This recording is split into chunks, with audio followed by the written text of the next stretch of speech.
Atenção! Vai começar agora uma teleaula de processos de fabricação do curso profissionalizante. Este módulo tem um total de 80 aulas. Hoje você vai assistir a teleaula número 16. Bons estudos!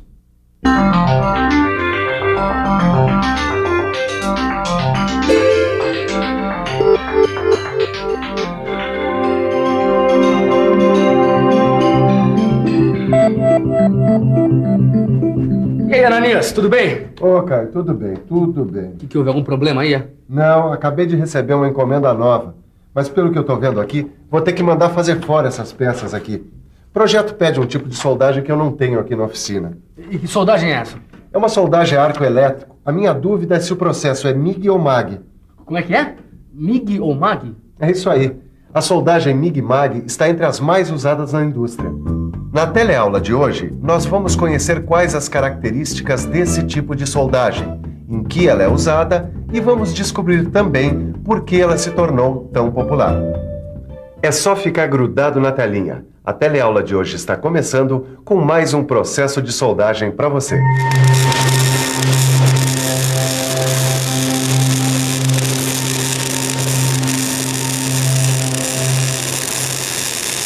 Olá! Hoje nós vamos estudar a soldagem MIG-MAG. E o processo de trabalho na soldagem MIG-MAG é o mesmo, com uma pequena diferença que nós vamos descobrir qual é nessa teleaula. Ô Silva, Oi. faz favor. Olha, esse aqui é o seu Aristides. Pois Ele não. é um nosso novo cliente aqui da fábrica e ele quer conhecer um pouco do nosso trabalho, como as peças são feitas. Você poderia mostrar para ele? Claro, com todo prazer. Seu Aristides, foi uma coincidência, porque eu estava começando a falar sobre a soldagem MIG-MAG. O senhor, por acaso, sabe o que é? Eu sei que é um processo de soldagem a arco elétrico, mas eu não sei maiores detalhes. Então o senhor vai achar muito interessante, porque a soldagem MIG-MAG ela é muito popular na indústria hoje em dia. Bom, o senhor está em boas mãos. Fique à vontade. Obrigado, Silva. Que é isso? Mas por que esse nome, MIG-MAG? Seu Aristides, essa é uma sigla em inglês. MIG quer dizer metal, inerte, gás. E MAG, metal, ativo, gás. Agora, é muito importante saber que a diferença entre esses dois processos está no tipo de gás usado. O que eu sei é que o gás, nesse processo, é responsável pela proteção da poça de fusão contra possíveis contaminações por elementos atmosféricos. Exatamente, senhor Aristides. E no processo MIG nós usamos um gás inerte ou uma mistura de gases inertes. Na soldagem MAG nós usamos uma mistura de gases ativos e um gás inerte, ou um gás ativo simplesmente. E esse processo solda qualquer material? Seu Aristides, o processo MIG de soldagem é mais comumente usado em materiais não ferrosos, como, por exemplo, o alumínio. Já a soldagem MAG é usada em materiais ferrosos, como o aço. Bom, até agora ficou claro o porquê desses nomes. Agora, só para você não esquecer, você sabe que esses são processos de soldagem a arco elétrico. Agora, você se lembra o que é esse tal de arco elétrico? Aí nós temos um esquema que mostra bem como isso funciona. O arame eletrodo é energizado. Quando ele toca o metal de base, os elétrons livres acelerados, que formam a corrente elétrica, se chocam com os átomos e moléculas. Esse choque e a alta temperatura dessa região ionizam o gás existente na coluna do arco, deixando-o eletricamente carregado nesse espaço. Aí pronto, está aberto o arco elétrico. E no caso do processo MIG-MAG, que é o que nós estamos vendo agora, temos essa cortina de gás que protege a região de fusão contra as impurezas da atmosfera. Legal, hein? E como você percebeu, é bem parecido com outros processos de soldagem a arco elétrico que a gente já estudou. Eu acho até que você está achando que não tem diferença nenhuma, mas eu garanto que tem. Olha, vamos conversar com o seu Henrique, que é especialista em soldagem. Seu Henrique, por favor, explica pra gente qual é a diferença entre o processo MIG-MAG e o processo de soldagem com eletrodo revestido. Olha, existem algumas diferenças. No MIG-MAG, o arame eletrodos não tem nenhum revestimento, como esse aqui. E, além disso, ele também é metal de adição. E, na hora da soldagem, a poça de fusão é protegida por uma cortina de gás. Outra diferença importante é que a alimentação do eletrodo é feita mecanicamente. Isso garante uma alta produtividade para o processo MIG-MAG. É por isso que esse processo se tornou tão popular na indústria, porque ele é altamente produtivo.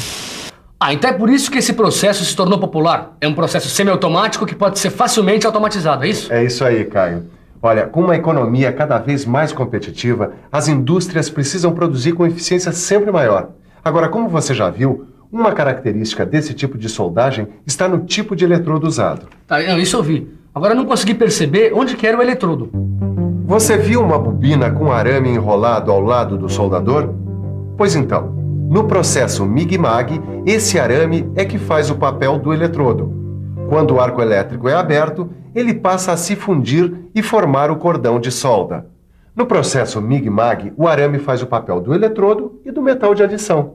Puxa, um arame faz tudo. Mas não deve ser um arame qualquer, né, Ananias? Olha, os eletrodos variam conforme o uso. Normalmente eles são fabricados de metais ou ligas metálicas. Justamente porque existe essa grande variação, os eletrodos são identificados por meio de algarismos e letras. Você vai encontrar tudo muito bem explicado no seu livro de estudos. Não se esqueça de dar uma olhada no seu livro depois dessa teleaula. Ô, Ananias, você me disse que estava em dúvida em que processo usar nessa encomenda, né? Afinal de contas, qual é a dúvida? Bom, é o seguinte, você sabe que o processo MIG utiliza um gás inerte ou uma mistura de gases inertes. Sim. E que o processo MAG utiliza um gás ativo ou uma mistura de gás inerte com gás ativo. Eu já sei, por exemplo, que o processo MIG é normalmente usado para metais não ferrosos e o MAG, metais ferrosos. Tudo bem, mas e daí? Daí que o cliente não especificou que tipo de material ele vai querer para fazer a peça. Daí que eu fiquei em dúvida.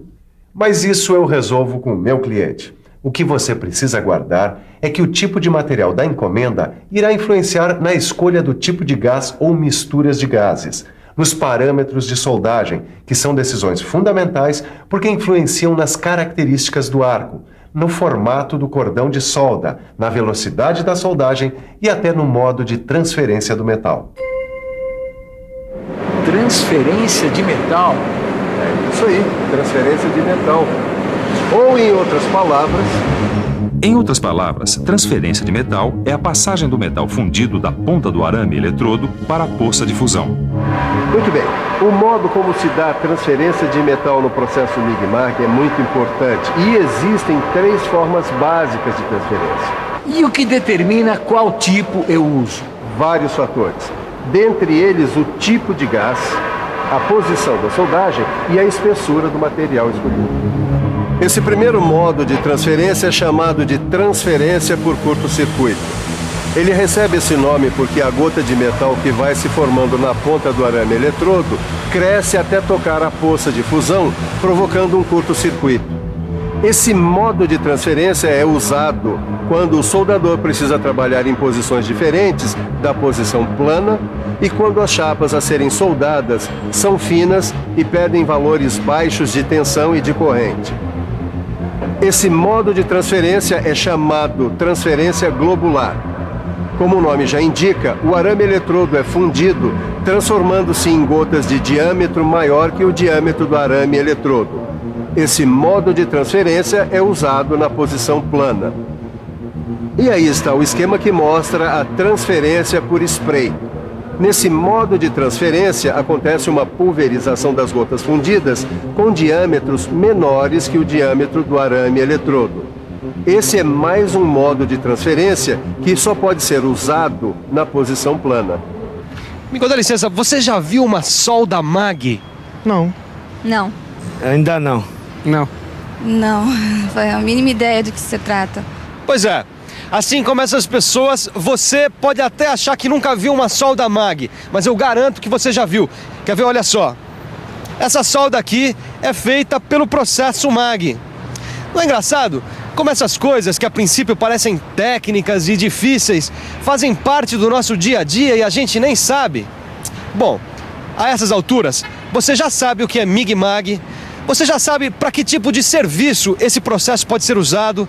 Você viu que é muito importante o modo como o metal passa do arame eletrodo para o metal de base, e você até se lembrou que é arco elétrico. Mas não adianta saber tudo isso se você não se lembra do equipamento necessário para fazer esse tipo de soldagem. E o equipamento é parecido com o necessário para outros processos de soldagem a arco elétrico. Você vai precisar de uma fonte de energia do tipo transformador retificador, um eletrodo com um sistema de alimentação, os gases que vão ser usados para a proteção da poça de fusão e, é claro, a tocha de soldagem. Seu Aristides, essa é uma tocha de soldagem. Bom, nem é preciso dizer que esta peça é fundamental para que o trabalho de soldagem aconteça. Na verdade, todas as peças de um equipamento são muito importantes. E é claro que a tocha de soldagem é fundamental. A tocha é a responsável pelo direcionamento do arame eletrodo e do gás de proteção. É através dela que é fornecida a corrente elétrica. Nesse esquema dá para notar o bico que faz a energização do eletrodo. E o bocal promove a cortina de gás. E isso aqui, qual é a importância disso dentro do conjunto? Seu Aristides, esse daqui é o sistema alimentador do eletrodo. E ele é de grande importância. É através dele que nós controlamos a velocidade do arame, que está diretamente ligado à intensidade da corrente que é fornecida para a soldagem. No seu livro de estudos você vai encontrar um esquema que explica direitinho algumas das formas de movimentação do eletrodo. Dê uma boa estudada. Quanta coisa, hein, Ananias? É isso aí, Caio. Mas como você percebeu, a base desse processo de soldagem é a mesma que dos outros processos de soldagem a arco elétrico. Ele tem as suas particularidades, mas a base é a mesma. Inclusive, os procedimentos para começar a soldagem são parecidos. Vamos dar uma olhada? O primeiro passo é limpar as peças que vão ser soldadas e preparar a junta. Feito isso, vamos abrir o arco elétrico, aproximando a tocha do metal de base. Pronto! Agora, a gente começa a soldar de verdade. Olha aí a poça de fusão se formando. O cordão de solda e pronto! Mais uma peça soldada. Vamos até a bancada, Caio. Eu quero que você dê uma olhadinha nessas peças e nesses cordões de solda. Nossa, Ananias, quanta diferença de uma solda para outra. E olha que o processo de soldagem é o mesmo. Agora, o que faz com que tenha essa diferença toda, hein? Bom, todas as variáveis do processo influenciam no desenvolvimento da soldagem. A combinação dessas variáveis, como a velocidade de alimentação e de soldagem, a tensão, tipo de gás, o comprimento da extensão livre do eletrodo e outras variáveis, determinam o tipo de cordão de solda que você vai ter. Lembra da transferência de metal? Lembro. Pois é, e ela também é influenciada por esses fatores. No seu livro de estudos, você vai encontrar bem explicadinho como esses fatores se combinam e quais são alguns dos resultados possíveis. Mas uma coisa eu posso adiantar já. Quanto maior for a corrente de soldagem, maior vai ser a poça de fusão e, portanto, maior deverá ser a vazão do gás protetor. E no seu livro de estudos você vai encontrar também uma lista com os possíveis problemas que você pode encontrar durante uma soldagem e as possíveis soluções. Agora, vamos então para uma revisão. Vamos lá. E atenção, se liga aí que é hora da revisão. Na teleaula de hoje, você ficou conhecendo outro processo de soldagem a arco elétrico, o processo MIG e MAG. Você descobriu de onde vêm esses nomes e ficou sabendo que esse processo é muito popular na indústria por sua alta produtividade. É isso aí, na próxima teleaula tem mais. Por enquanto, você pega o seu livro e aprofunda os conhecimentos que você adquiriu na teleaula de hoje. Até a próxima!